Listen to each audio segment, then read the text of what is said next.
तो last lecture में मैंने आपको किसी रॉड के लिए, जो फाइनाइट लेंथ की रॉड होती है, उसके लिए इलेक्ट्रिक फील्ड का फॉर्मूला एक्सप्लेन किया था, जिसमें दो कंपोनेंट होते हैं, ई परपेंडिकुलर और ई पैरेलल। दोनों के फॉर्मूले लिखे थे। देखिए मैं रिमाइंड करा देता हूं।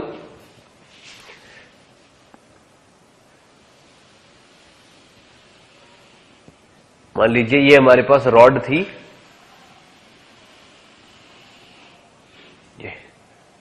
जिसपे चार्ज Q और लेंथ L थी। इससे किसी डिस्टेंस D पे, जो कि परपेंडिकुलर डिस्टेंस थी यहां से यहां तक की, ये डिस्टेंस D थी, ठीक है। हमने इस वाले एंड को इस पॉइंट से ज्वाइन किया था और इस वाले एंगल को बोला था θ2, और फिर इस वाले एंड को यहां से ज्वाइन किया था मैंने, और इस वाले एंगल को बोला था हमने θ1, ठीक है। इसके लिए यहां पे इस जगह इलेक्ट्रिक फील्ड का एक कंपोनेंट ये लिखा था हमने, और दूसरा कंपोनेंट हमने ये लिखा था, ठीक है। अब E परपेंडिकुलर मैंने इसको बोल दिया था, और E पैरेलल मैंने इसको बोल दिया था, ठीक। अब E परपेंडिकुलर की वैल्यू क्या थी?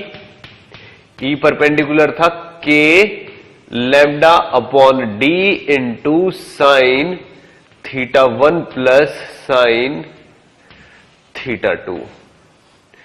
E पैरेलल का फॉर्मूला था K lambda upon D into cos θ2 minus cos θ1।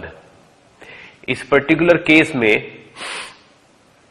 Cos θ2 की वैल्यू ज्यादा होगी, कॉस θ1 की वैल्यू कम होगी, तो ये क्वांटिटी पॉजिटिव आएगी। ये क्वांटिटी पॉजिटिव आएगी तो E पर पैरेलल की डायरेक्शन ये नीचे की तरफ ही आएगी। क्लियर? तो यहां से हमको इन फॉर्मूले से एक्सप्लेन किया जा सकता है कि एक फाइनाइट रॉड के लिए किसी भी पॉइंट पे इलेक्ट्रिक फील्ड के कंपोनेंट्स क्या क्या होंगे, ठीक है ना। इनको EX और EY भी बोला जाता है, पर मोर कन्वीनियंट है परपेंडिकुलर और पैरेलल बोलना। अब इसका एक स्पेशल केस है फॉर सेमी इनफाइनाइट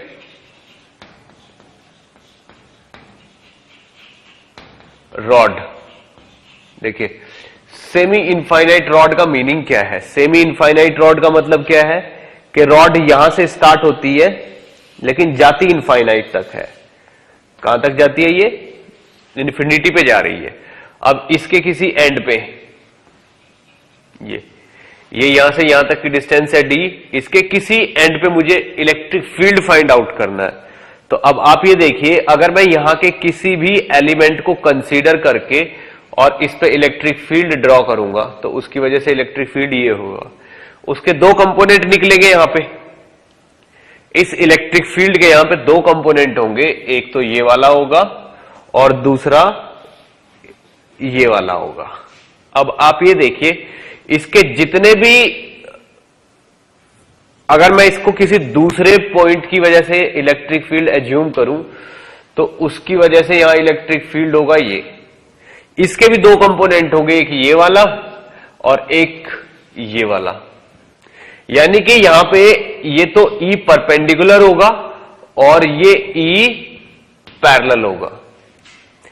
इस पर्टिकुलर केस में अगर देखा जाए तो θ1 की वैल्यू तो यहां पे 0 है और θ2 की वैल्यू यहां पे 90 है, ठीक है। तो अब आप ये देखो, अगर इसके E पैरेलल और E परपेंडिकुलर लिखे जाए तो यहां पे E परपेंडिकुलर होगा K lambda upon D। D क्या है? ये वाली परपेंडिकुलर लेंथ है यहां से यहां तक की, दिस इज D। ये वाली लेंथ है यहां से लेके यहां तक की, दिस इज D। तो K lambda over D into sine θ1 plus sine θ2, यानी कि साइन 90 डिग्री। सीधे सीधे K लैम्डा अपॉन D आ गया। और ये क्या आ गया यहां का? E perpendicular. E parallel check करते हैं। E पैरेलल आएगा K लैम्डा अपॉन D, और साथ में आएगा cos θ2 माइनस cos θ1, यानी कि cos theta 2 minus cos theta 2 कितना है, cos 90 degree minus cos 0 degree, यानी कि माइनस का के lambda upon D E parallel. अब यहां पे एक चीज ध्यान देने वाली है कि ई पैरेलल की वैल्यू नेगेटिव आ रही है, ठीक है ना। दैट मीन्स एक्चुअल में यहां पे ई पैरेलल मैंने ये मान लिया है, ठीक है, और ई पैरेलल का फॉर्मूला था इसके लिए, ठीक है ना।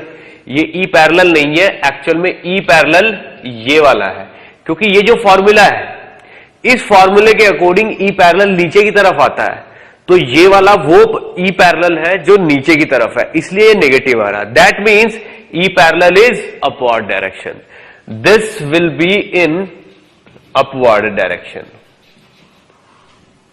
ठीक है। इस चीज को आपको बहुत इजीली समझना है यहां पे, ठीक। अगर ये वाली वैल्यू नेगेटिव आ रही है, नेगेटिव आने का मतलब ये वाला ई पैरेलल नेगेटिव है, this component is negative, this component is negative for this case, that means positive. तो ये एक्चुअल में ई पैरेलल की डायरेक्शंस हैं, यहां पे ई पैरेलल और ई परपेंडिकुलर की डायरेक्शंस, और वो यहां से पता भी चलता है, ठीक। और अब वैल्यू चेक करिए, ये वाली वैल्यू के लैम्डा अपॉन डी है, that means E, that means कि ये वाला और ये वाला कंपोनेंट दोनों बराबर है, ये के लैम्डा अपॉन डी होगा, ये वाला भी के लैम्डा अपॉन डी होगा, तो रिजल्टेंट क्या निकलेगा, ये रिजल्टेंट ये आएगा k lambda upon d into under root of 2, और ये एंगल निकलेगा 45 डिग्री, ये एंगल निकलेगा 45 डिग्री। तो सेमी इनफाइनाइट रॉड के लिए ये वाला अरेंजमेंट होना है, इसको समझना पड़ेगा आपको। अब सेमी इनफाइनाइट रॉड का ही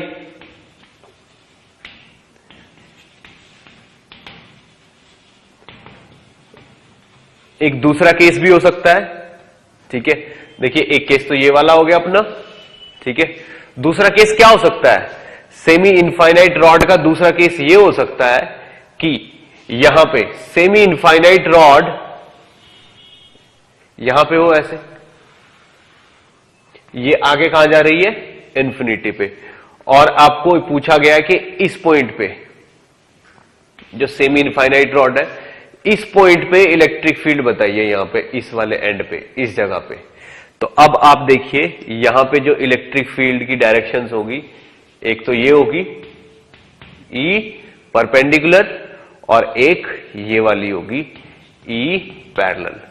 अब इस केस में मैं इस वाले एंगल को और इस वाले एंगल को, देखिए इसको तो यहां पे मुझे थीटा 2 मानना पड़ेगा और इसको थीटा 1 मानना पड़ेगा, ठीक है। थीटा 2 थीटा 1 कुछ भी मान लीजिए, लेकिन इनके अब देखिए अगर केस ये वाला है तो आपको डायरेक्शंस पहले ही क्लियर होनी चाहिए। ये मान लीजिए पॉजिटिव है, तो पॉजिटिव का अगर कोई भी कंपोनेंट लेंगे तो ई पैरेलल यहां पे इस डायरेक्शन में आएगा, ई परपेंडिकुलर यहां पे इस डायरेक्शन में आएगा, और आप चाहो तो ई पैरेलल और ई परपेंडिकुलर के मैग्नीट्यूड्स ले सकते हो। तो यहां पे ई परपेंडिकुलर, ठीक है ना, इसमें किसी को भी मान लो थीटा 1, ये वाला थीटा 1 तो यहां पे 90 हो गया, और थीटा 2 हो गया यहां पे 0, ठीक है ना। तो ई परपेंडिकुलर हो गया के lambda upon d into sine theta 1 plus sine theta 2, यानी कि 1 प्लस 0, ठीक है। अब ई पैरेलल फिर से हो जाएगा के lambda upon d into 1 minus 0, ठीक है। तो ये एक्चुअल में मैग्नीट्यूड्स हो गए,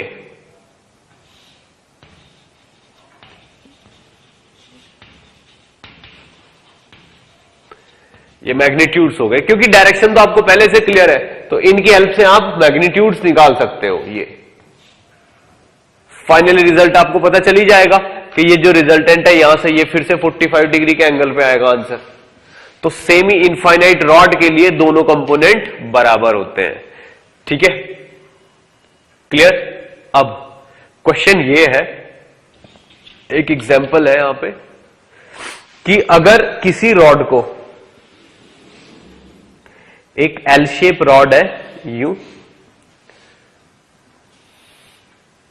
इस तरीके से, ठीक है, तो इसके सेंटर से बिल्कुल इस पॉइंट पे ये इधर इनफाइनाइट पे चली जाती है और इधर भी ये इनफाइनाइट पे चली जाती है, तो एंगल परपेंडिकुलर बाइसेक्टर है, ये theta is equal to 45 degree है। इस पॉइंट पे इलेक्ट्रिक फील्ड बताना है कितना होगा, ठीक है, इस पॉइंट पे इलेक्ट्रिक फील्ड बताना है कितना होगा, ठीक, ये इसका परपेंडिकुलर इक्वल बाइसेक्टर है ये।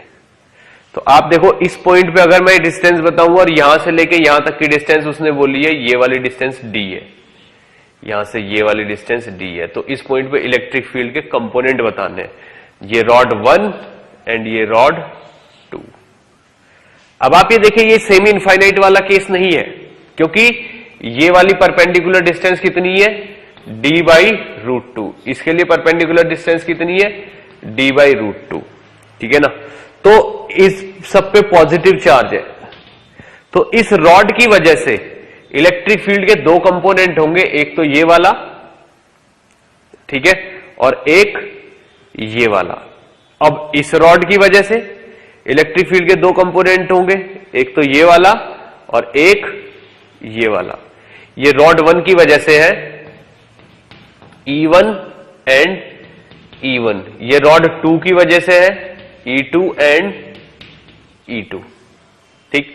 अब E1 निकालेंगे, देखिए इसका सॉल्यूशन यहां पे देखते हैं, E1 निकालते हैं हम, E1 इसकी वजह से परपेंडिकुलर है। अब ये लाइन इनफाइनाइट है, ये तो ये चीज तो हो जाएगी इन्फिनिटी, ठीक है ना। तो E1 के केस में θ1 इज इक्वल टू तो होगा 45 डिग्री एंड θ2 मान लीजिए 0 डिग्री, ठीक। तो ये E1, ये वाला E1, देखिए ये किसकी वजह से होगा, ये E1 इसकी वजह से, दिस विल बी E1 क्योंकि पॉजिटिव है, ये E1 होगा और ये E1 होगा और ये होगा 2 की वजह से, इसकी वजह से E2, एक मिनट, ये पॉजिटिव रॉड है, पॉजिटिव रॉड की वजह से एक तो E परपेंडिकुलर होना ही है ये, और एक ये होना है, ये E2 होगा, दिस विल बी E2, ठीक है, और इसकी वजह से एक ये होना है, तो θ1 ये होगा। अब E1 का परपेंडिकुलर कंपोनेंट, यानी कि ये हम कैलकुलेट कर रहे हैं, ये 1 रॉड है, इसके लिए परपेंडिकुलर कंपोनेंट ये होगा θ2, यहां पे θ2 45 होगा डिग्री और ये होगा θ1 होगा यहां पे 90 डिग्री, ठीक है। तो E1 परपेंडिकुलर होगा k lambda upon d/√2 into sine 90 plus 45 1 plus 1/√2, ठीक है ना। E पैरेलल, ठीक है ना, E पैरेलल होगा k lambda upon √2। E parallel कौन सा वाला हुआ, ये वाला कंपोनेंट। अब ये वाला कंपोनेंट इसमें डाउनवर्ड डायरेक्शन में ही दिखाया हुआ है और इसी तरफ पॉजिटिव होगा, तो cos θ2 यानी कि cos 45 यानी कि 1/√2 माइनस 0, ये हो गया। अब E2 का परपेंडिकुलर कंपोनेंट यानी कि ये वाला, ठीक है। अगर ये वाला कंपोनेंट फाइंड आउट करेंगे तो अगेन k लैम्डा बाई ये d/√2 होगा, d/√2 इंटू इस वाली रॉड को अगर देखा जाए, ठीक है, तो इस वाली जो ये 2 नंबर की रॉड है, इस रॉड को अगर मैं ऐसे करूं तो ये वाला एंगल तो θ1 बनेगा और ये वाला एंगल बनेगा θ2। तो इसके लिए 2 के लिए θ2 की वैल्यू आप 90 डिग्री रख लीजिए और θ1 की वैल्यू आप 45 डिग्री रख लीजिए। ये θ2 हो गया, θ1 हो गया और ये हो गया θ2, ठीक है। तो इसकी वजह से एक तो ये वाला कंपोनेंट कंसीडर किया जाएगा और दूसरा ये वाला कंपोनेंट हमको नेगेटिव डायरेक्शन में ही मिलेगा, इस वाले कंपोनेंट को हम इस डायरेक्शन में ले लेते हैं, ठीक है ना। तो इसकी जो भी वैल्यू आएगी विद नेगेटिव साइन आएगी, क्योंकि मैं इस वाली रॉड को ऐसे मान रहा हूं।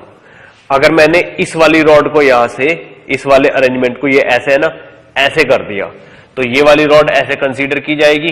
तो एक तो ये कंपोनेंट आएगा और दूसरा ये वाला कंपोनेंट इस डायरेक्शन में आएगा।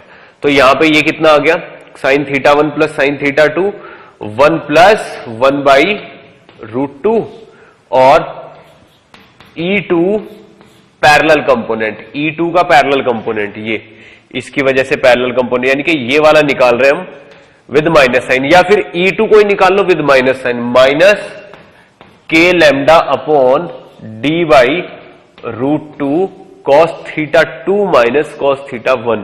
थीटा 2 कितना है, 90, यानी कि माइनस 1/√2, ठीक है।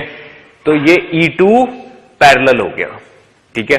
एक्चुअल में अगर मैं इसको 1 मानूं, इसको 2 मानूं, इसको मैं 3 मान रहा हूं और इसको मैं 4 मान रहा हूं, तो 1 तो ये हो गया, 2 ये फाइंड आउट कर लिया हमने, 3 ये फाइंड आउट कर लिया एंड 4th ये फाइंड आउट कर लिया।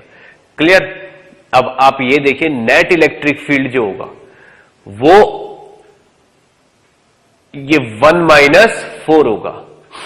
तो E perpendicular is equal to होगा 1 - 4 और E पैरेलल होगा आपका, ये वाला लगा लीजिए E पैरेलल, या ये वाला कंपोनेंट X कंपोनेंट या Y कंपोनेंट। इन टोटल में X कंपोनेंट ये हो जाएगा, इसको Y मान लो, Y कंपोनेंट हो जाएगा आपका 3 - 2, ठीक है। तो 1 - 4 तो ये आ जाएगा और 3 - 2 दिस माइनस दिस आ जाएगा, और यही आपके फाइनली आंसर्स हो जाएंगे। क्लियर। इस चीज को अच्छे से नोट करिए, फिर मैं एक्सप्लेन करता हूं इसको।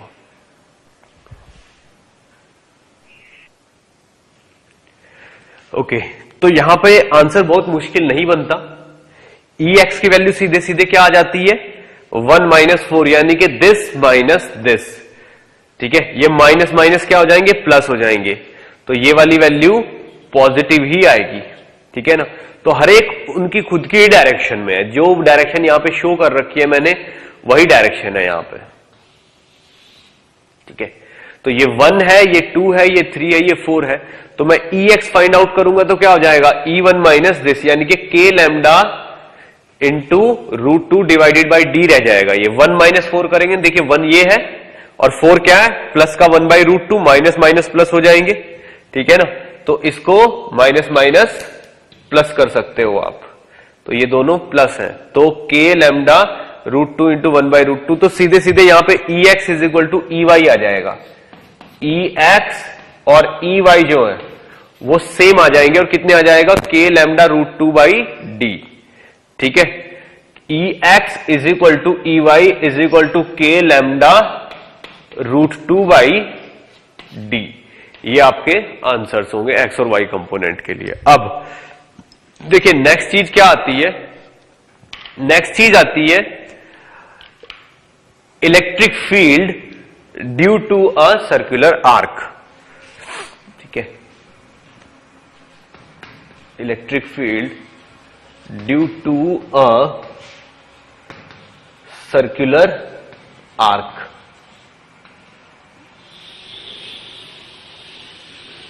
देखिए electric field due to a circular arc, अगर मैं यहां पे एक्सप्लेन करूंगा तो सर्कुलर आर्क का मीनिंग होता है, ठीक है ना, जैसे रिंग है, रिंग भी सर्कुलर आर्क का ही एक स्पेशल केस है, जिसमें सर्कुलर आर्क का जो एंगल है वो 360 है। Ring is a special case of circular arc. देखिए किस तरीके से, मान लीजिए मेरे पास यहां पे एक टेबल है,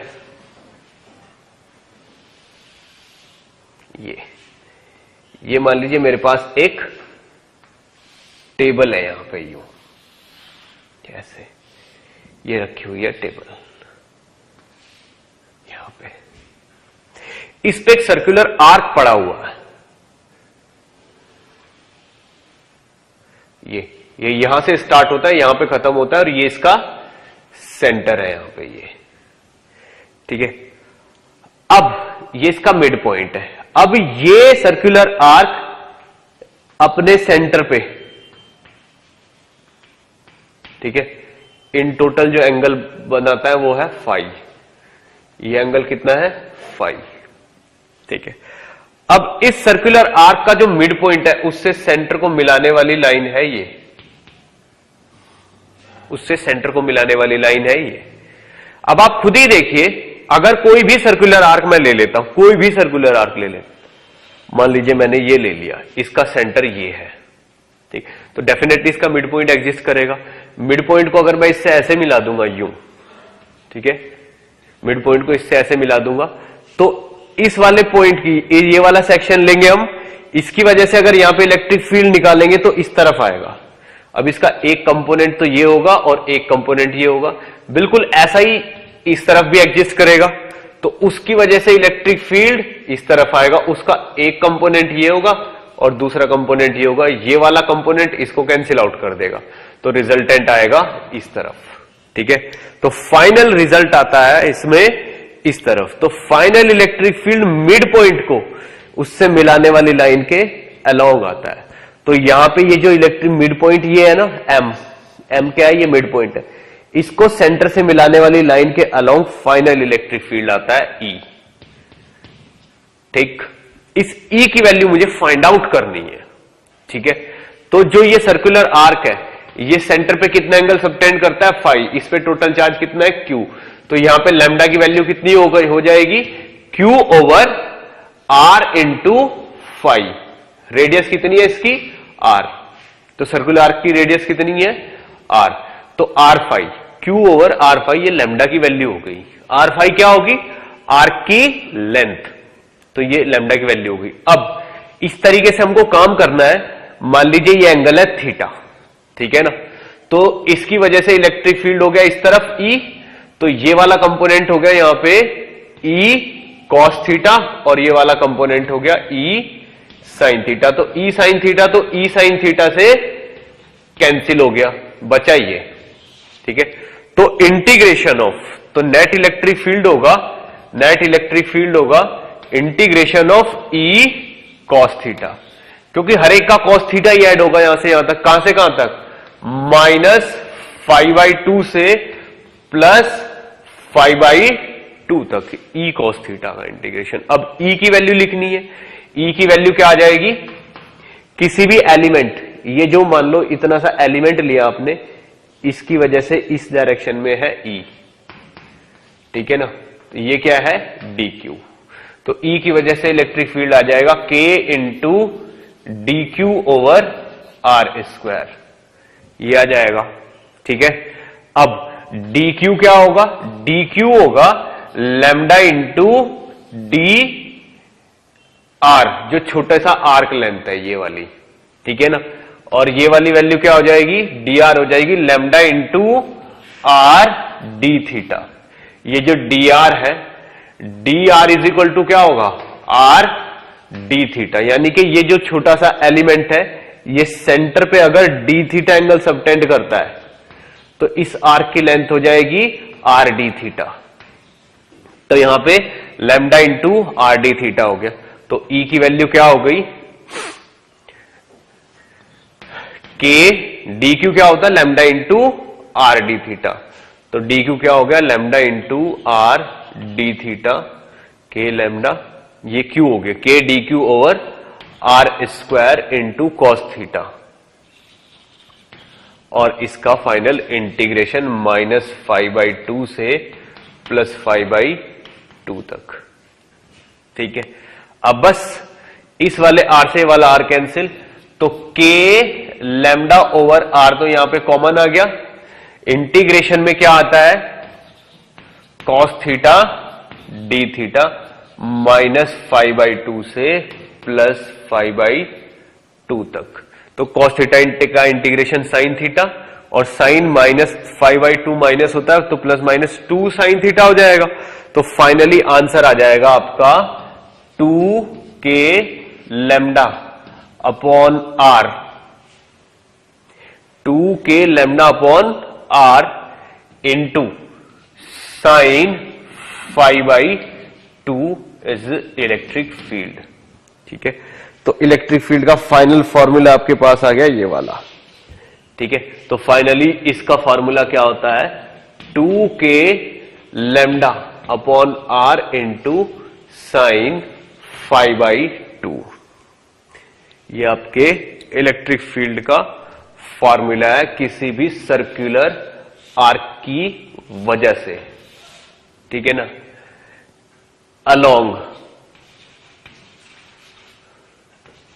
एम सी, सी क्या है ये वाला पॉइंट, एम क्या है मिड पॉइंट, एम क्या है मिड पॉइंट और सी क्या है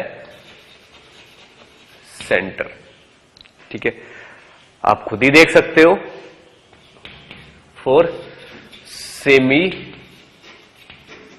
circular ring, semi circular ring मान लीजिए ये वाली रिंग है सेमी सर्कुलर, ये इसका सेंटर है और इसका मिड पॉइंट ये है, एम ये है, सी ये है। तो इलेक्ट्रिक फील्ड की वैल्यू कितनी होगी, डायरेक्शन तो ये होगी और इसकी वैल्यू कितनी होगी 2k lambda upon r into sine phi by 2। This is phi by 2 and this is again phi by 2। Phi by 2 की वैल्यू कितनी होगी साइन 90 डिग्री।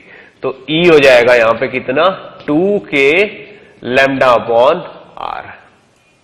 एक चीज और है यहां नोटिस करने वाली, यही फार्मूला आप लिख सकते हो 2kq upon phi into r square into sine phi by 2। ये वाला भी एक अपने आप में फॉर्मूला यही है। ठीक, 2kq, क्या मैंने लैम्डा की वैल्यू रख दी q बाई फाई आर, एक r ऑलरेडी था तो ये भी इसी चीज का फॉर्मूला है। क्लियर, इस चीज को बहुत अच्छे से नोट करिए, फिर मैं इस पे एक एग्जांपल देता हूं आपको। चलिए, अब ये जो मैंने सर्कुलर आर्क और रॉड्स के केस बताए हैं, इनके बेस्ड एग्जांपल देखिए। ठीक है, देखिए एक स्ट्रक्चर क्या दी है उसने,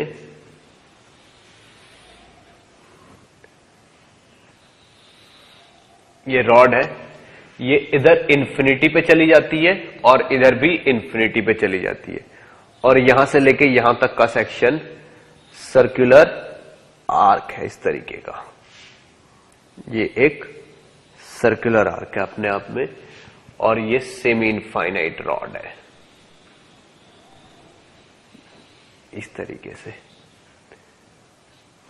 तो वो कहता है कि इस पॉइंट पे, ये पॉइंट P है, इलेक्ट्रिक फील्ड फाइंड आउट करना है at point P। Charge density is lambda, goes to infinity. Infinity से आई है रॉड और इंफिनिटी पे चली जाती है। Charge density is lambda, charge density यानी कि linear charge density is lambda. तो P पॉइंट पे इलेक्ट्रिक फील्ड फाइंड आउट करना है मुझे, क्या होगा। ठीक है, इसको एक बार आप ट्राई करिए, ठीक, फिर मैं एक्सप्लेन करता हूं।